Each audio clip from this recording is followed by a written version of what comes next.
Good afternoon, and thank you, Matt, very much for that very generous and kind welcome and for being our token male today, which I think is always one of your bravest turns. Anyway, I just wanted to say that we have published today a report which is freely available and which I hope you will all read. And it is my happy joy to just go through some of the core conclusions.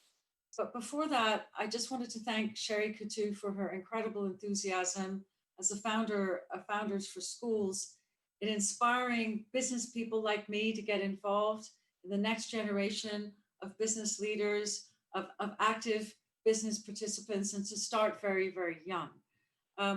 Sherry has been on a very long-term mission, both to cause businesses in this country to scale up, but also to drastically and massively increase the number of women going into STEM subjects at a very early age, because her work has shown the importance of an important pipeline. We have actually reached an incredible turning point with 40% of STEM graduates in STEM subjects being female, which is an extraordinary testament to the will to change underlying culture and attainments, and of course, mindsets among parents and schools above all. And Sherry has done a phenomenal job, and that is one of the reasons why the UK has seen an exceptional growth in female entrepreneurship. But for those of you who are budding entrepreneurs, I am the 62-year-old entrepreneur, and I've been at it for 25 years and enjoyed every single moment. I think that today's event will give you a lifetime of experience across a number of different speakers. But what I just wanted to say in relation to the core elements in our report is that there are some very, very stubborn problems here around female entrepreneurship. They have improved massively over my lifetime. They will improve over yours as well. And I am sure that many of the initiatives that we're talking about today are ones that will actually build onto a much, much, much stronger future for female entrepreneurs. But essentially, what we have is a number of absolutely core problems. The number of women who actually start businesses remains stubbornly below that of men, which is a constant trouble in relation to caring, particularly caring responsibilities. Leveling up this gap is the collective aim of those of us here today. The report also pinpoints the fact that women are much more likely to run companies at the very much smaller end of the spectrum. This is, again, something that Sherry has spent half a lifetime trying to improve on. It is extraordinarily important for women-led businesses to scale up, and it is another collective aim of those here today to do that.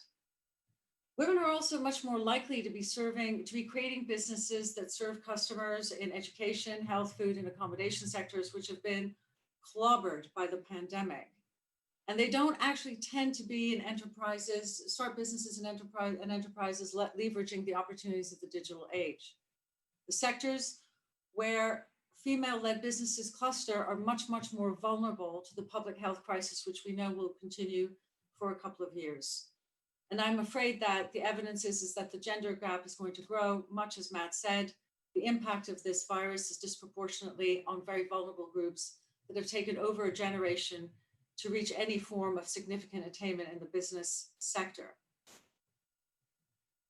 So with that turning point of that number, 40% of women engaging in STEM subjects, the number one thing is for those women to become digital entrepreneurs and digital business leaders. There is no way out of this pandemic, as Matt has said, except through digital. That's true for Europe as a whole. So I think that there are two core vectors for the future, exactly as Sherry said. One of them is digital and the other is sustainable.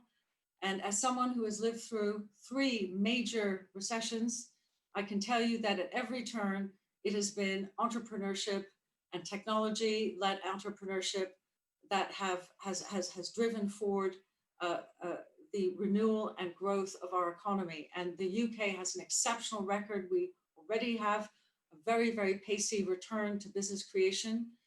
And it is my great hope that the report, this event, will lead to the boosting of female-led businesses with digital and financial skills.